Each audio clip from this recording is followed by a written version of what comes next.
नमस्कार सभी को। आप सभी का आपके अपने इस YouTube चैनल पर हार्दिक स्वागत है। आज हम हिंदी साहित्य में आदिकाल से संबंधित इसका दूसरा पार्ट प्रस्तुत करने जा रहे हैं। फर्स्ट पार्ट में हमने 1 से लेकर 41 तक क्वेश्चन कर लिए थे। आज हम 42 से शुरू करने जा रहे हैं। तो 42 नंबर क्वेश्चन है, पृथ्वीराज रासो को अर्ध प्रमाणिक मानने वाले विचारक कौन है? तो पृथ्वीराज रासो जो चंद्रबरदाई द्वारा रचित है उसको अर्ध प्रमाणिक किसने माना है?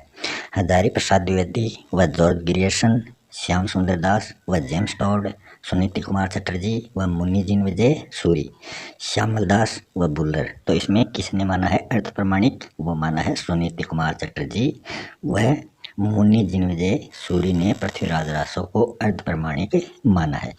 अगरचंद नाहटा जो हैं इन्होंने भी इसे एक अर्ध प्रमाणिक ग्रंथ माना है।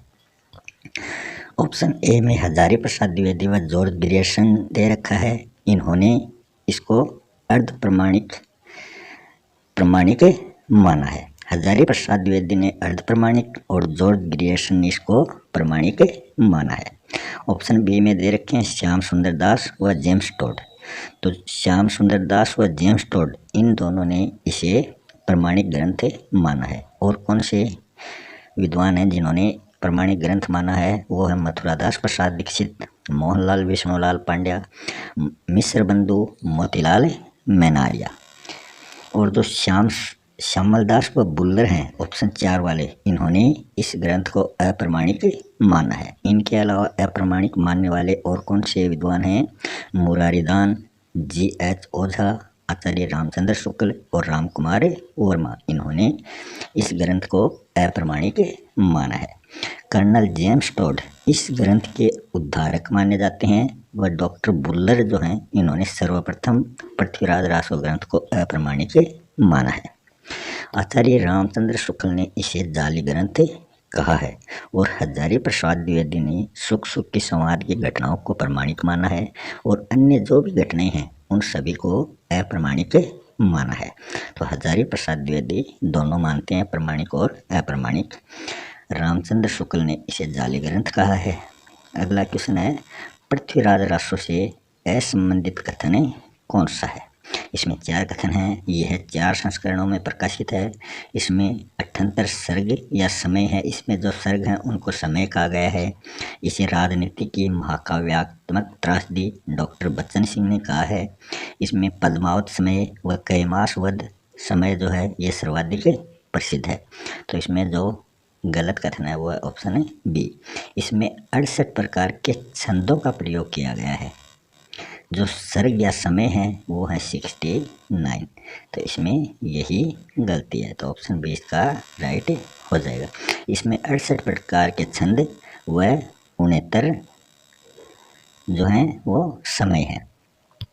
इसको वृद्ध संस्करण, इसका जो वृद्ध संस्करण है उसकी प्रतियां राजस्थान के उदयपुर संग्रहालय में संग्रहित हैं, जिसमें 69 समय 16,306 छंद हैं और इसका प्रकाशन जो है वो 1885 ईस्वी को नागरी प्रचारणी सभा में किया गया। फिर इसका जो मध्य संस्करण है उसकी प्रतियां बीकानेर व अबोहर संग्रहालय में रखी हुई हैं और इसका जो लघु रूपांतरण है उसकी 3 प्रतियां बीकानेर संग्रहालय में संग्रहित हैं। और इसका जो लघुत्तम है, सबसे लघुत्तम सर्ग जो है वो सर्ग रहित है और उसमें 1300 छंद हैं। अमरचंद नाहटा ने इस लघुत्तम संस्करण को खोजा है और दशरथ शर्मा जो हैं इन्होंने इस लघुत्तम संस्करण को ही मूल रासो माना है। 44 नंबर क्वेश्चन है, विसलदेव रासो से संबंधित सही कथन कौन सा नहीं है? तो यहाँ विसलदेव रासो से संबंधित 4 कथन दिए गए हैं। इसमें 12 मासा वर्णन मिलता है जो हिंदी का प्रथम महाकाव्य माना जाता है। इसका काव्य रूप जो है वो गेय मुक्तक है तथा इसका जो प्रमुख रस है वो श्रृंगार है। इसमें आश्रयदाताओं का गुणगान किया गया है। इसके तीसरे खंड में राजमती के वियोग का वर्णन मिलता है। तो इसमें ऑप्शन सी जो है वो गलत है। इसमें आश्रयदाताओं की प्रशंसा नहीं की गई बल्कि ये गृहस्थी जीवन पर आधारित है।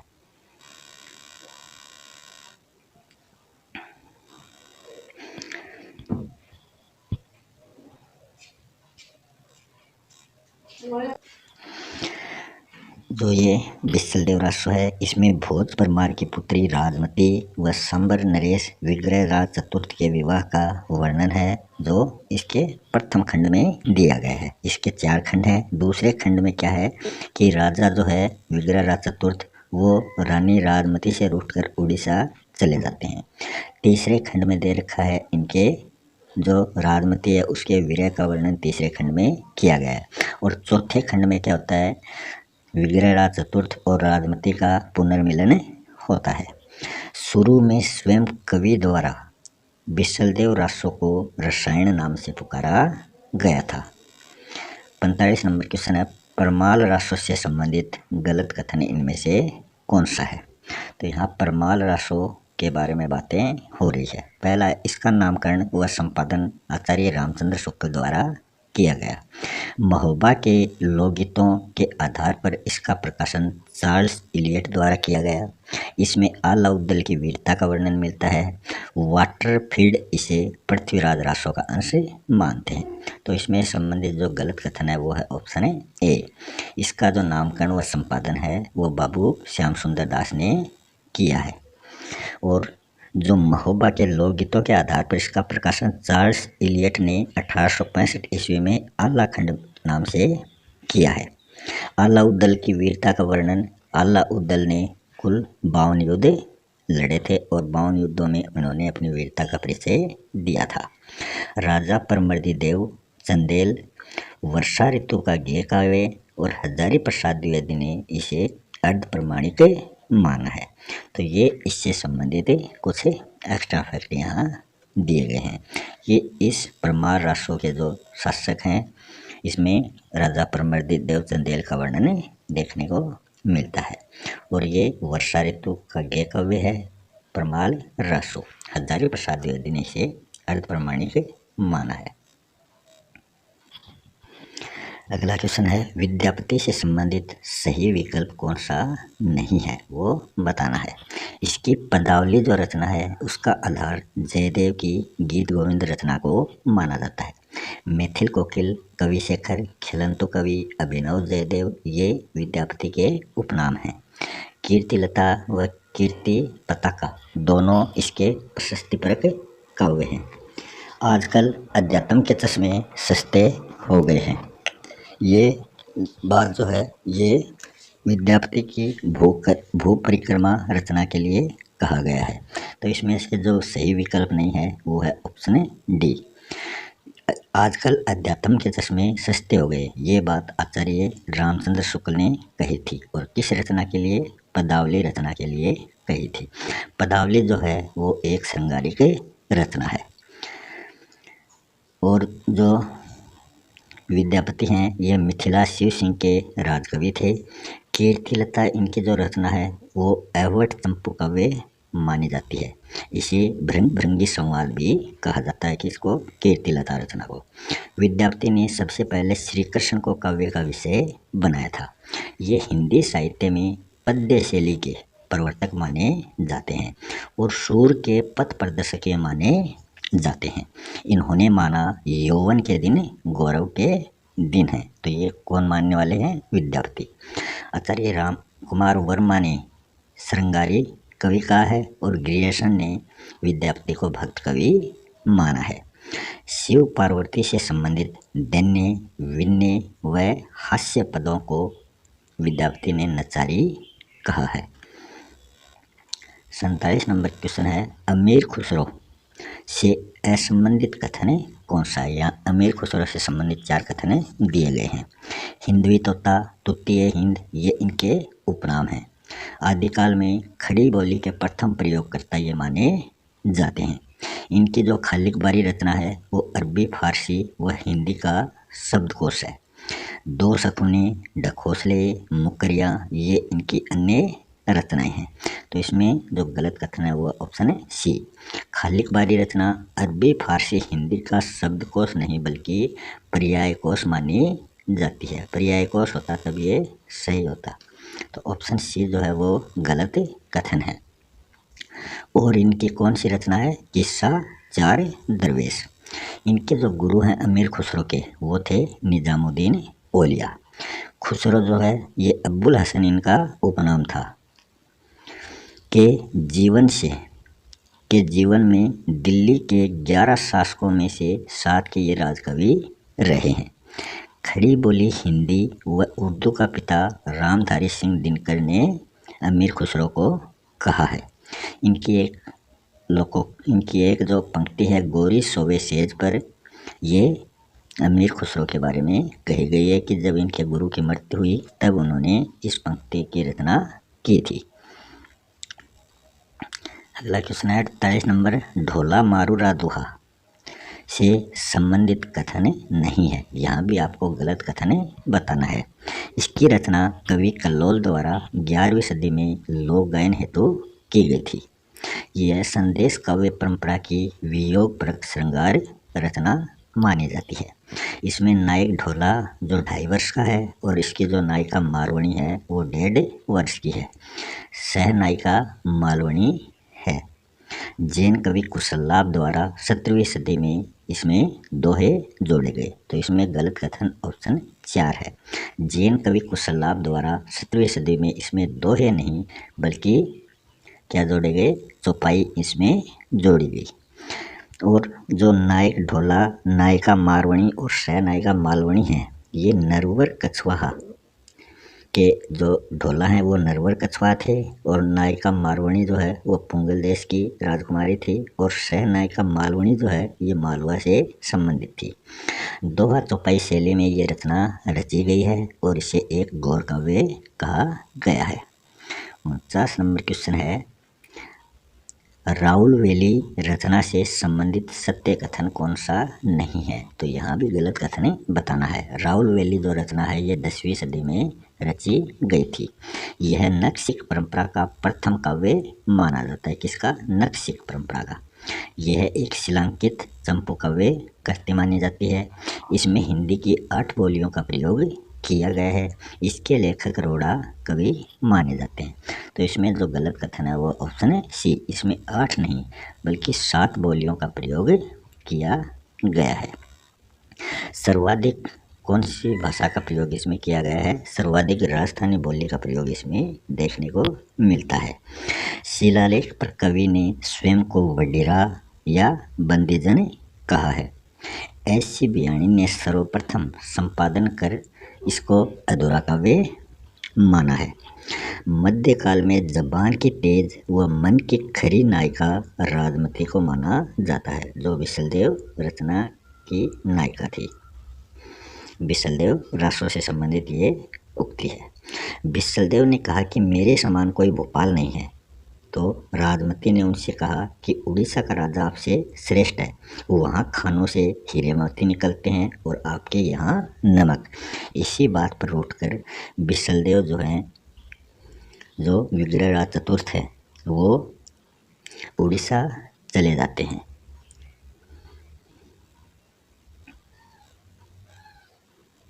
अगला क्वेश्चन है, उक्ति व्यक्ति प्रकरण रचना से असंबंधित कथन कौन सा है? उक्ति व्यक्ति प्रकरण जो रचना है ये 12वीं सदी में लिखी गई थी। इसके लेखक दामोदर शर्मा हैं। यह व्याकरण से संबंधित रचना है। राजा के पुत्रों की शिक्षा के लिए 5 प्रकरणों में इसकी रचना की गई है। अयोध्या व आसपास के प्रदेश की संस्कृति व भाषा पर प्रकाश डाला गया है। तो इसमें जो गलत कथन है वो ऑप्शन डी है। इसमें अयोध्या नहीं बल्कि बनारस व उसके आसपास के जो क्षेत्र हैं उन पर प्रकाश डाला गया है। काशी कन्नौज के गाहड़ वंशीय गोविंद चंद्र के ये राजकवि माने जाते हैं। इसमें जो 5 प्रकरण हैं उनमें 3 प्रकरण में व्याकरण से संबंधित बातें लिखी गई हैं और शेष 2 प्रकरण जो हैं उनमें बनारस व उसके आसपास के प्रदेश की संस्कृति व भाषा पर प्रकाश डाला गया है। 51 नंबर क्वेश्चन है, वर्ण रत्नाकर से संबंधित कथन नहीं है। तो यहाँ भी गलत कथन बताना है। वर्ण रत्नाकर जो रचना है ये 14वीं सदी में रची गई थी। इसके लेखक ज्योति प्रसाद माने जाते हैं। इसका प्रकाशन सुनीति कुमार चटर्जी व बबुआ मिश्र ने एशियाटिक सोसाइटी ऑफ बंगाल में किया था। इसे मैथिली का विश्वकोश भी कहा जाता है। यह मैथिली भाषा की व्याकरण से संबंधित प्रथम गद्य रचना मानी जाती है। तो इसमें जो गलत कथन है वो है ऑप्शन ए। इसके लेखक ज्योति प्रसाद नहीं बल्कि ज्योतिरीश्वर प्रसाद ठाकुर, ज्योतिरीश्वर जो ठाकुर है वो इसके लेखक माने जाते हैं। बाकी तीनों कथन इसके राइट हैं। आठवां जो कल्लोल है इसका, इस रचना का, वो अधूरा माना जाता है। समाज शैली के कारण वह कादम्बरी जो बाण भट्ट की रचना है उससे इसकी तुलना की गई है। और नाथों की जो सबसे प्राचीन सूची है वो भी इसी ग्रंथ में वर्ण रत्नाकर में हमें देखने को मिलती है। अगला 52 नंबर क्वेश्चन है, परमाल रासों से संबंधित कथन इनमें से कौन सा है? तो यहाँ 4 कथन दिए गए हैं, उनमें से परमाल रासो जो रचना है उससे संबंधित कथन कौन सा है? गोरी सोवे सेज पर मुँह पर डारे केस, देसिल बसना सब जन मिठा, जो जिन शासन भाष्यऊ सो मई कहियऊ सारू 12 बरस लो कुकर जीवे अरु 13 लो जिए सियार। तो परमार राष्ट्रों से संबंधित जो कथन है वो ऑप्शन डी है। गोरी सोवे सेज पर ये अमीर खुसरो से संबंधित कथन है। देसिल बसना सब जग मीठा ये विद्यापति की पदावली से लिया गया कथन है। जो दिन शासन भाष्यऊ ये देवसेन की श्रावकाचार जो रचना है उससे लिया गया है। जहाँ मन पवन न संचई ये सरहपा द्वारा रचित उक्ति है। सोरठियो दूहो भलो भल मरवण री बात ये ढोला मारू रे संबंधित उक्ति है। नक्शबंदी संप्रदाय जो है इसके जो प्रवर्तक हैं वो है भाउद्दीन फादरी।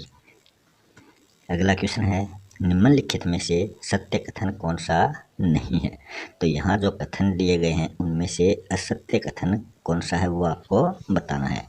बसंत विलास के संपादक केशवलाल हर्षद राय माने जाते हैं। पदावली के पदों को नागिन की लहर आचार्य रामचंद्र शुक्ल ने कहा था। विजयपाल रासो नल सिंह द्वारा रचित अपभ्रंश भाषा से संबंधित रचना है। प्राकृत पेंगलम छंदशास्त्र के रचयिता लक्ष्मीधर माने जाते हैं। तो इसमें जो गलत कथन है वो ऑप्शन बी। पदावली के पदों को नागिन की लहर आचार्य रामचंद्र शुक्ल ने नहीं बल्कि सूर्यकांत त्रिपाठी निराला ने ये कहा था। बसंत विलास जो है ये एक जैनेतर या धर्मेतर फागु शैली में लिखी गई रचना है। और जो प्राकृत पेंगलम छंद शास्त्र है ये आदिकालीन संस्कृति का अधिक बोध इसमें किया गया है। फिर आदिकाल की जो प्रमुख प्रवृत्तियां हैं वो हम देख लेते हैं कि कौन कौन सी प्रमुख प्रवृत्तियां हैं। ऐतिहासिकता का इसमें अभाव पाया गया है। संकुचित राष्ट्रीयता आदिकाल की प्रवृत्तियों में देखने को मिलती है। विलासिता व सूर्य का जीवन चित्रण कवियों ने किया है। प्रकृति चित्रण व आलंबन व उद्दीपन रूप में कवियों ने किया है। राजा की प्रशंसा के रूप में कवियों ने रचनाएं रची हैं। तो ये आदिकाल की प्रमुख प्रवृत्तियां हैं। चंद्रबरदाई जिसको पृथ्वी भट्ट भी कहा जाता है, बलिदेव भी कहा जाता है, तो ये चंद्रबरदाई के ये नाम है। इनको छप्पे का जो राजा है वो शिव सिंह सेंगर ने कहा है। और आचार्य रामचंद्र शुक्ल ने पृथ्वीराज रासो को छंदों का अजायब घर कहा है। तो छंदों का अजायब घर पृथ्वीराज रासो को कहा है आचार्य रामचंद्र शुक्ल ने। 4 बांस 24 गज अंगुल अष्ट प्रधान ये पृथ्वीराज रासो से संबंधित पंक्ति है। पृथ्वीराज चौहान व चंद्रबरदाई का जन्म व मृत्यु एक ही दिन मानी जाती है।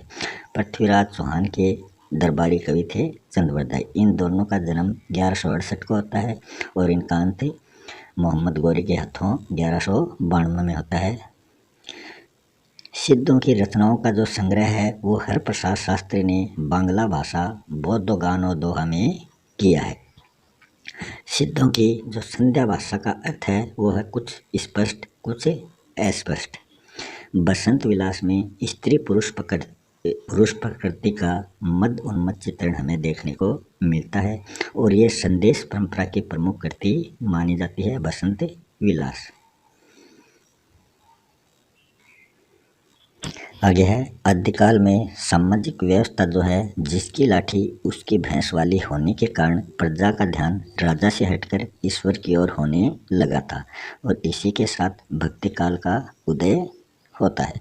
तो यहाँ तक हमने आदिकाल के क्वेश्चन कंप्लीट कर लिए हैं। अब हम भक्ति काल के क्वेश्चन करने जा रहे हैं। जॉर्ज गिरियर्सन ने भक्ति आंदोलन के उदय का प्रमुख कारण क्या माना है? इस्लामी आक्रमण से पराजित हिंदू जाति की निराशा, ईसाईयत की देन, इस्लाम की प्रतिक्रिया स्वरूप नहीं बल्कि स्वतः उत्पन्न अरबों की देन। तो जॉर्ज ग्रियर्सन ने भक्ति आंदोलन के उदय का प्रमुख कारण माना है ईसाईयत की देन। ऑप्शन बी जो है वो राइट है। हिंदी साहित्य का स्वर्ण युग भी भक्ति काल मानने वाले जॉर्ज ग्रियर्सन हैं। आचार्य रामचंद्र शुक्ल ने इस्लामी आक्रमण से पराजित हिंदू जाति की निराशा माना है और हजारी प्रसाद द्विवेदी ने इस्लाम की प्रतिक्रिया स्वरूप नहीं बल्कि स्वतः उत्पन्न माना है। किसको? भक्ति काल को। ताराचंद ने भक्ति काल को अरबों की देन कहा है। भक्ति को दक्षिण भारत से उत्तर भारत में लाने का काम रामानंद ने किया है। जो निर्गुण व सगुण दोनों प्रकार की भक्ति इन्होंने की है। द्रविड़ भक्ति उपजी लायर लायर रामानंद, ये कबीरदास जी ने कहा है।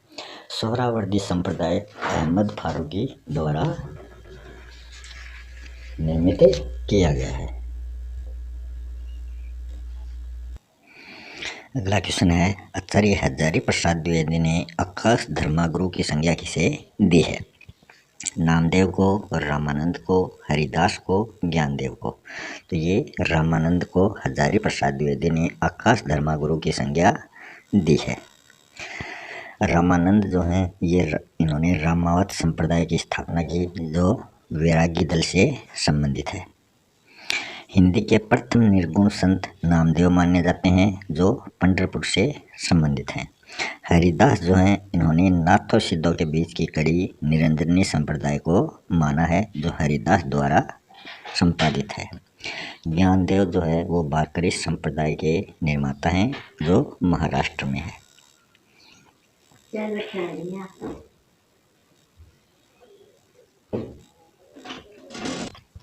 श्री मध्वाचार्य जो इनका जो बचपन का नाम था वो वासुदेव था और दीक्षित होने के बाद में इनका नाम पूर्ण प्रज्ञ पड़ा था। इनके द्वारा प्रतिपादित संप्रदाय कौन सा है? तो श्री मध्वाचार्य जी ने किस संप्रदाय की स्थापना की थी? गौड़ीय संप्रदाय की। तो ऑप्शन 20 का राइट हो जाएगा। ये द्वैतवाद से संबंधित थे।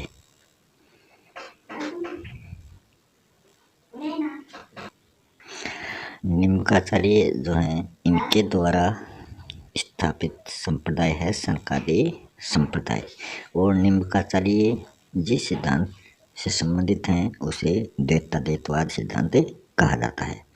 और जो श्री संप्रदाय है इसके संस्थापक चैतन्य महाप्रभु हैं और चैतन्य महाप्रभु ने अचिंत्य भेदाभेद के प्रवर्तक भी ये माने जाते हैं।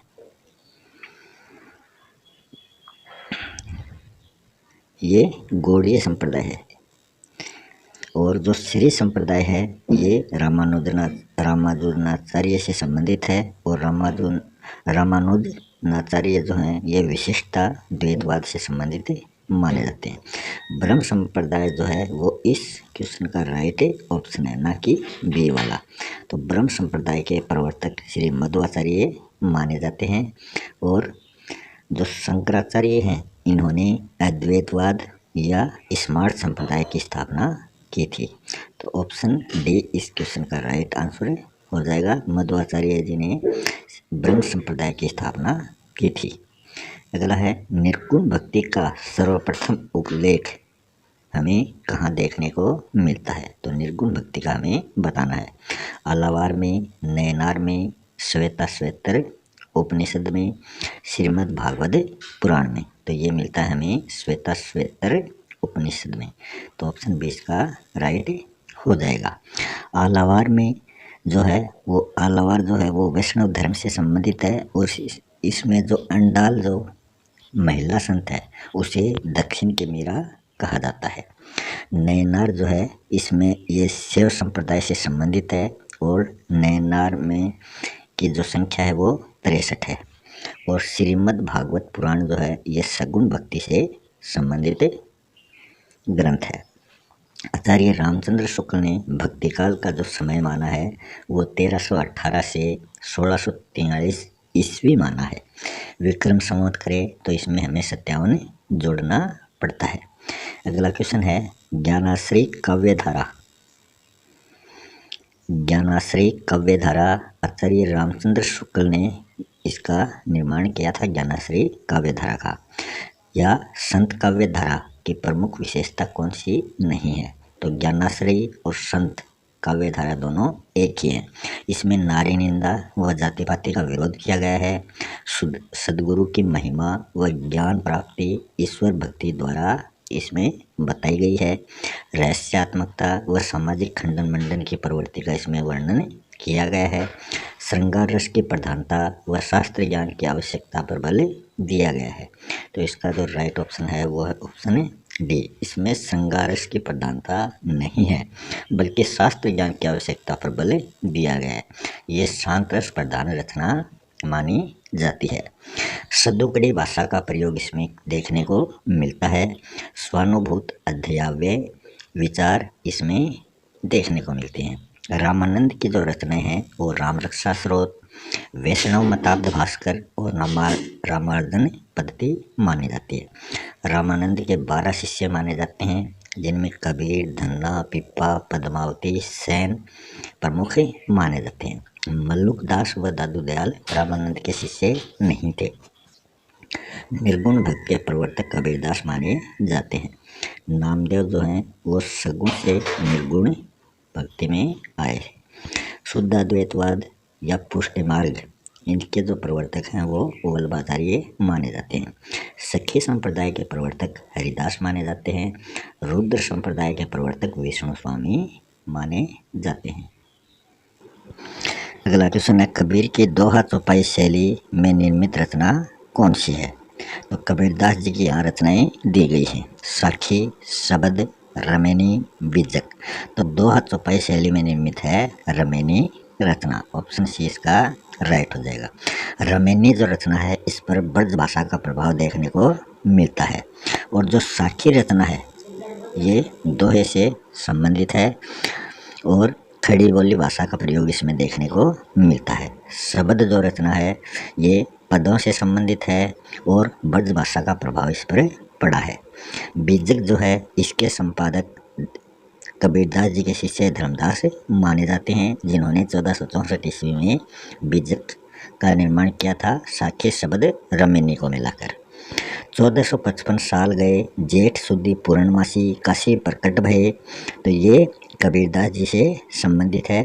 संवत 1575 मगहर माघ सुदी एकादशी कियो मगहर गौन। तो ये 1455 ये तो इनका जन्म का वर्ष है 1455 विक्रम संवत और 1575 दे रखा है ये इनकी देहांत का समय है विक्रम संवत में। इनकी जो जाति थी वो जुलाह थी। जुलाह जो नीरू निम्मा थे उन्होंने कबीरदास जी का पालन पोषण किया था। कबीरदास जी की पत्नी का नाम लोई था और कबीरदास जी के पुत्र का नाम कमाल और पुत्री का नाम कमाली था। और कबीरदास जी के जो दामाद थे कमाली के जो पति थे उनका नाम था सर्वजीत और सिकंदर लोदी के समकालीन कबीरदास जी माने जाते हैं। अगला क्वेश्चन है कबीरदास जी को वाणी का डिक्टेटर या वाणी का तानाशाह किसने कहा था? हजारी प्रसाद द्विवेदी ने, आचार्य रामचंद्र शुक्ल ने, बाबू श्याम सुंदर दास ने, अनंत दास ने। तो कबीरदास जी को वाणी का डिक्टेटर कहा था हजारी प्रसाद द्विवेदी ने। ऑप्शन ए इसका राइट हो जाएगा। आचार्य रामचंद्र शुक्ल ने कबीरदास जी की जो भाषा है उसको सदुकड़ी या अटपटी भाषा कहा है। बाबू श्याम सुंदर दास ने कबीरदास जी की भाषा को पंचमेल खिचड़ी कहा है और अनंत दास ने कबीरदास जी की कबीर परिचय रचना का निर्माण किया था। मसी कागज छुयो नहीं, इससे हमें कबीरदास जी के निरक्षर होने का भाव पता चलता है। भाषा बहता नीर प्रथम रहस्यवादी कवि ये माने जाते हैं। युग दृष्टा भी कबीरदास जी को कहा जाता है। कबीर सच्चे अर्थों में जननायक संत माने जाते हैं, महान विचारक माने जाते हैं, साधक महाकवि ये कहलाते हैं। कबीर की जो रचनाएं हैं उनमें मिश्र बंधु ने इनकी 75 रचनाएं मानी हैं, रामकुमार वर्मा ने कबीर की 61 रचनाएं मानी हैं और नगेंद्र ने इनकी 63 रचनाएं मानी हैं। कबीरदास जी की भक्ति पर बौद्धों का क्या प्रभाव पड़ा है? तो यहाँ कबीरदास जी की भक्ति पर बौद्धों का प्रभाव कौन सा पड़ा है?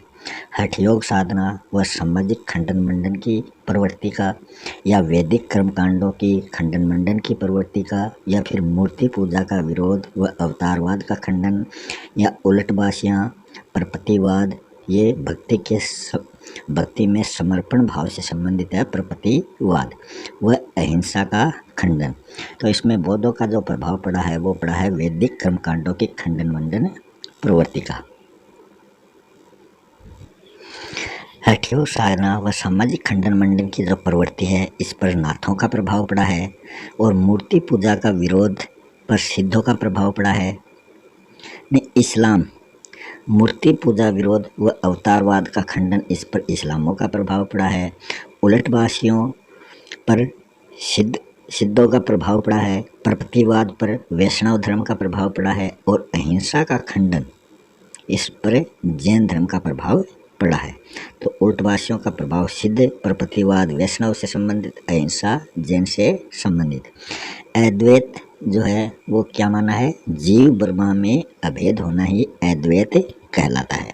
गुरु ग्रंथ साहिब में कबीर के 228 पद व 238 साखियाँ संकलित की गई हैं। तो ये गुरु ग्रंथ में बताया गया है कि कबीर के कितने पद और साखियाँ वहाँ दी गई हैं। संत दादू दयाल जी का समाधि स्थल कहाँ पर निर्मित है? अलख दरिबा, फतेहपुर सीकरी, नरेना, अहमदाबाद। तो संत दादू दयाल जी का समाधि स्थल जो है वो नरेना में निर्मित है। ऑप्शन सी इसका राइट हो जाएगा। और नरेना जो है वो इनकी कर्मस्थली रही है। अलख दरिबा जो है ये दादू दयाल का सत्संग या साधना स्थल रहा है। और फतेहपुर सीकरी में संत दादू दयाल ने अकबर से मुलाकात की थी 1556 ईस्वी में। अहमदाबाद में संत दादू दयाल जी का जन्म होता है 1544 ईस्वी में। राजस्थान के कबीर दादू को कहा जाता है। छित्ती मोहन सेन ने दाऊद नाम किसको दिया था? दादू दयाल को। और दादू के जो शिष्य हैं वो सतराम कहकर पुकारते हैं किसको? दादू दयाल को। दादू दयाल रचना का जो संपादन है वो परशुराम चतुर्वेदी ने किया है। अंगवधु का संकलन रज्जब व हरडेवाणी का संकलन संतदास और जगन्नाथ दास ने किया है। तो ये दादू दयाल जी से संबंधित प्रमुख कथन थे। अगला है आलसियों का मूल मंत्र कौन सा था? अजगर करे न चाकरी, पंछी करे न काज। ये कौन से संत ने ये आलसियों का मूल मंत्र दिया था? रैदास या रविदास ने, मलुकदास ने, रज्जब अली ने, या फिर चरणदास ने? तो ये मलुकदास ने ये कहा था कि अजगर करे न चाकरी, पंछी करे न काज। और अवधी भाषा से ये संबंधित माने जाते हैं। मलुकदास जी की जो रचनाएं हैं वो हैं ज्ञान बोधि, रतन खान जो योग से संबंधित है, ज्ञान प्रोची, भक्त वत्सावली, 12 खड़ी। गुरु ग्रंथ साहब में मलुकदास जी के जो गुरु ग्रंथ साहब में रैदास रविदास जी के 40 पद हमें देखने को मिलते हैं।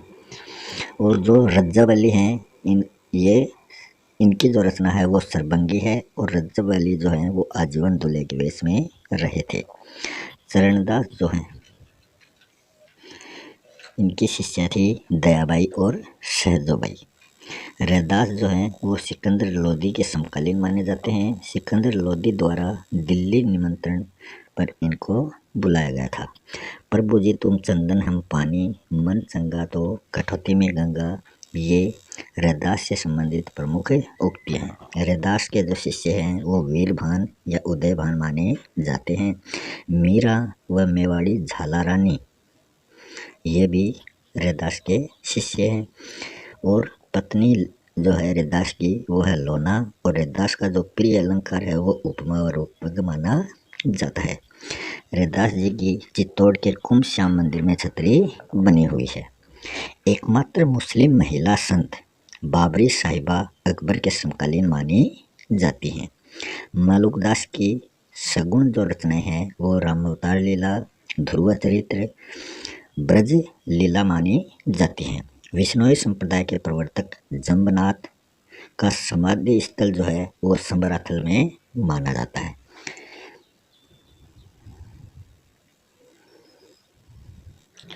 अगला क्वेश्चन है, संत सुंदरदास से संबंधित अनुचित कथन कौन सा है? इनकी रचनाओं में श्रृंगार रस की प्रधानता रही है। सुंदर ग्रंथावली के जो 2 भाग हैं उनका संपादन पुरोहित हरिनारायण शर्मा ने किया है। निर्गुण संतों में सर्वाधिक शिक्षित, शास्त्रज्ञ व बाल ब्रह्मचारी माने जाते हैं। इनकी प्रमुख रचनाएं सुंदर विलास व ज्ञान समुद्र जो ब्रज भाषा में है मानी जाती हैं। तो जो गलत कथन है वो है ऑप्शन 1।